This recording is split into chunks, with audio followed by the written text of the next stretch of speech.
Hello, everyone. Welcome to another edition of the Live Ones. It is Saturday, November 13th, 2021. Just lots and lots to go over today. John Gruden is suing the NFL and Roger Goodell personally, claiming that he was personally targeted and his emails were selectively leaked among the 650,000 emails that were under investigation as it relates to the Washington football team. And while I don't disagree that he was almost certainly targeted and almost certainly made a fall guy for the scandal, you're not really helping yourself right now. I would maybe do this a little bit after the fact, and just for the time being, go live a nice quiet life. Somewhere away from the public eye for a while. Maybe come back to this while it's not quite so fresh in people's memories. Anthony Davis, a little trouble in paradise with the Lakers, claims that the Lakers are just not a title team right now. And while I completely agree with that sentiment, again, I don't know that you go and vocally voice those frustrations, no matter how frustrated you happen to be with your team's play. I've said it many times on this program that trade of Russell Westbrook for all those role players between the Lakers and the Wizards in the offseason this year might wind up being one of the most one-sided trades in terms of results in recent memory, because the Wizards are doing great right now and the Lakers are performing very, very substandard. We went 2-2 yesterday. We're a little bit in the hole for the week. It's just continuing a trend where I don't necessarily think that my reads are bad. Just a whole lot of unexpected things are happening in the world of sports in the month of November. But we've got a whole lot of plays today. It's Saturday. Lots and lots going on. As always, we've got week 11 of college football. How did we get to week 11 already? There are only 3 more Saturdays after this and the Army-Navy game before conference championships and bowl season begins. That is just incredible to think about how fast that went. Plus, we've got the NBA, the NHL, and UFC Fight Night 197 to cover, so let's get right to it. And we're going to start with Houston and Temple, and Temple just looks like a team that has quit. In their last 4 games, the Owls have been outscored 180 to 27. Last week, they lost to East Carolina 45 to 3. The week before, UCF just absolutely obliterated them 49 to 7. And prior to that, a South Florida team that hadn't beaten an FBS school in 2 years beat the Owls 34 to 13. On the other side of the board, Houston has been really sneaky good this year. They've won 8 straight games. Quarterback Clayton Tune has 17 touchdowns on just 2 picks in that stretch. Cougars have come out of nowhere to exceed all expectations with the 10th best offense in the country, averaging 39.1 points per game. 24.5 points is a lot to cover in a conference game as a favorite, particularly when you're the road team. But the difference between these two teams just could not be more stark. Temple has packed it in, doesn't care anymore. I fully expect their coach to be fired at the end of the season. And Houston is in the driver's seat to get to that AAC title game and will likely find themselves moved up in the top 25 with a big win today. So, yeah, give me Houston minus 24.5 points. I fully expect a massive blowout. So then staying in the AAC, and we're going to take a look at UCF and SMU. When I was previewing the conferences earlier in the summer, I had this game circled as one of the marquee games that was going to determine who played in the conference championship game. Now both of these teams have 2 conference losses, and neither looks like they can catch Houston in the race to try to be the team to upset Cincinnati's perfect season. SMU, who seemed destined for it, has lost consecutive games to Houston and Memphis, in which their glaring lack of a defense really shone through. SMU's really coasted on just how good its offense is all year so far. The Knights have won their last 3 games after losing 3 out of 4 after that injury that took out Dylan Gabriel for the year. True freshman Mikey Keene, he had some growing pains, obviously, but he appears to be finally growing into the role as starter. I'll admit I didn't have a whole lot of high hopes for him, but in his past 2 games, he's gone 34 of 46 for 558 yards, 7 touchdowns, and only 1 interception. Both of those games were wins. This kid is definitely the future starter of the UCF Knights as far as I'm concerned. The Knights offense is back to cranking on all cylinders, and that's again a potential problem against this very weak SMU defense, 123rd in the country against the pass. Their secondary couldn't cover they couldn't cover a severely impaired tree sloth, it seems like. UCF's defense was never anything to write home about, and SMU's offense is still SMU's offense. They're going to put up points in the upper 30s, if not low 40s, easily. I think UCF, with the newly confident Keene against this SMU secondary, gets you the rest of the way to the total. So give me the over 60.5 points here. So then on our way down to the Sun Belt, Coastal Carolina, the Chanticleers, who many had pegged as the presumptive favorites to win the Sun Belt at the beginning of the season, received devastating news on Thursday that quarterback Grayson McCall's upper body injury was likely to keep him out the rest of the year. To say the least, the offense ran around him and is going to suffer greatly for his absence. They may not even make the conference title game at this point, with App State holding the tiebreaker over them. McCall's backup, Bryce Carpenter, started the game last week and managed just 85 passing yards on 13 of 20 passing for a measly 4.2 yards per attempt. It's far from the country's most efficient passer in McCall, and you can pretty much throw out the Coastal Carolina offensive numbers with McCall out of the lineup. Expect a whole lot of running from the Chants, which is going to eat up a whole ton of clock and keep scoring nice and low. Georgia State, meanwhile, is a team that we know is run first, 29th in the country in rushing yards behind the duo of Tucker Gregg and Jameis Williams.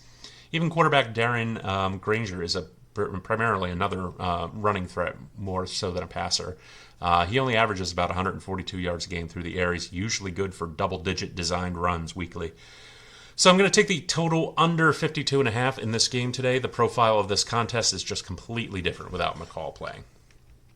So over to the Big Ten, Michigan State and Maryland. This is a classic look-ahead spot for Michigan State, who has a huge game against Ohio State next week in a battle that's likely going to decide the Big Ten champion and more likely a playoff spot, as Michigan ain't beating the Buckeyes in the game. I'm sorry, any Michigan fans out there, Harbaugh just cannot get it done. Sparty, as we saw in their devastating and horribly untimely loss to Purdue last week, and really all season long, has a weak secondary that can be exploited by good passing attacks. They're 8-1 in the Big Ten because there are not a whole lot of good passing attacks in the Big Ten.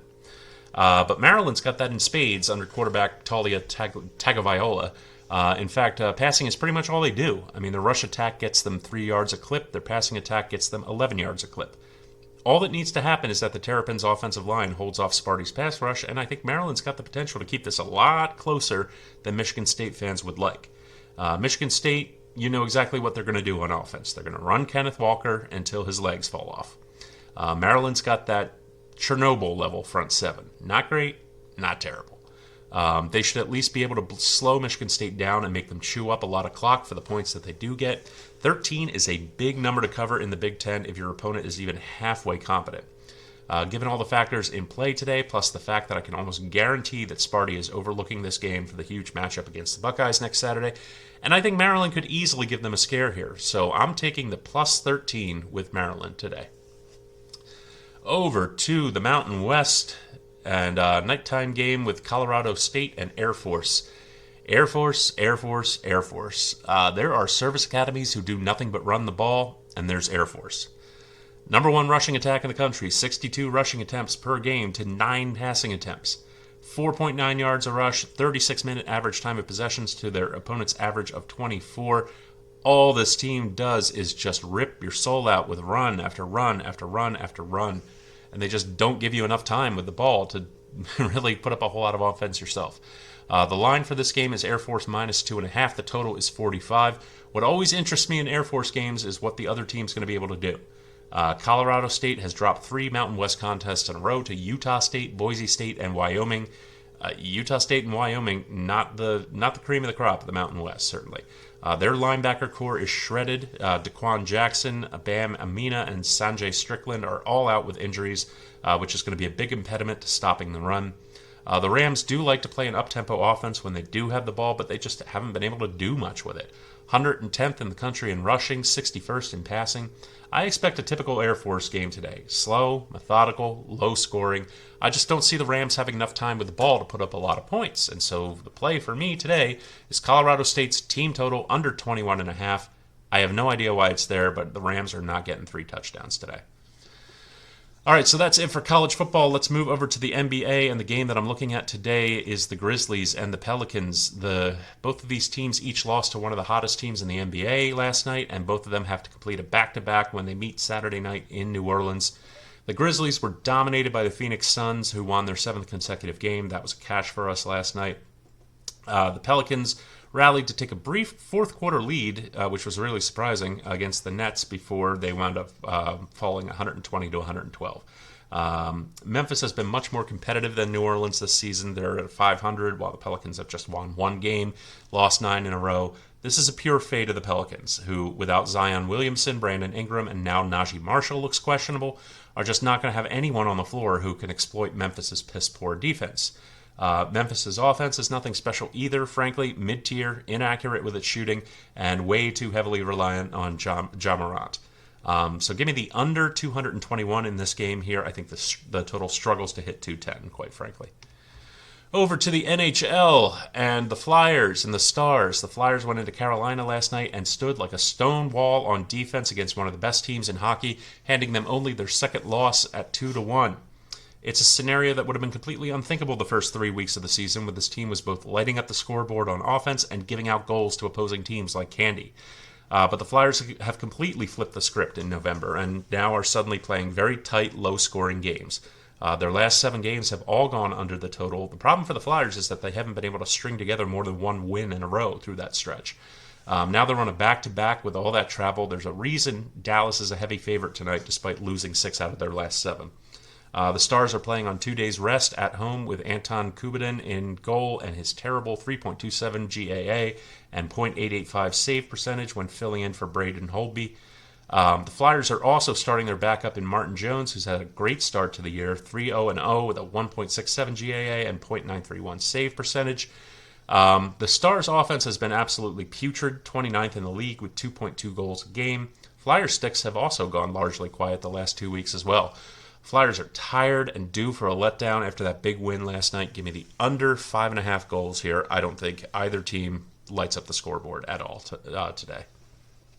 So staying in the NHL, and the next game that I'm looking at is the Predators and the Coyotes.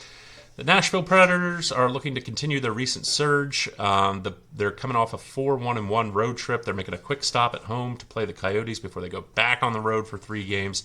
Nashville is 7-1-1 in its last 9 games.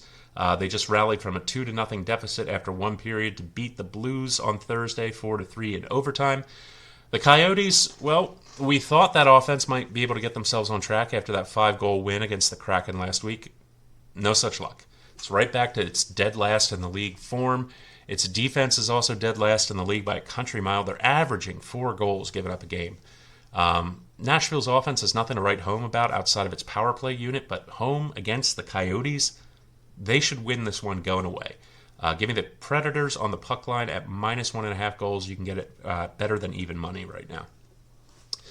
So on to UFC Fight Night 197, and I'm looking at Miguel Beza. I butchered that. Miguel Beza. That's his name.